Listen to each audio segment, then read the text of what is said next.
There are 100 employees at a salaries over $5 million, which in and of itself calls for some investigation.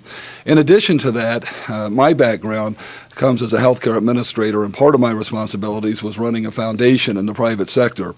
And when you look at the investment policy of the College Illinois program, I think there really are some questions there that deserve some investigation. We have currently about 38% of the investments are in alternative investments.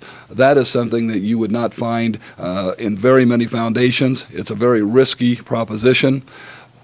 The underlying importance of this issue is for the contract holders, the people of the state of Illinois, to have confidence in this system, confidence that the money will be there for their child or grandchild when they need it to go to college. I suggested at the hearing this morning that a better route would be to adjust the cost structure up front for the contracts than to try to enter into very risky strategies to make up ground so the fund is solvent.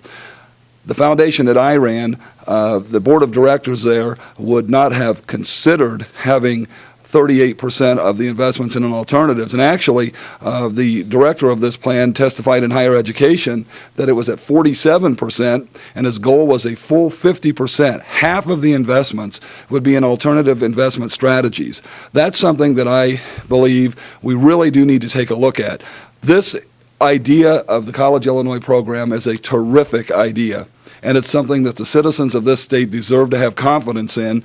And I join Representative Durkin in calling for an investigation to look into what are we doing, who's on the board, what is the investment policy, and are the salary structure and benefits excessive? I think all of those are fair questions, and I look forward to letting this process play out in a way that is positive for the citizens of Illinois, because the last thing we want to have happen is have a run on the fund.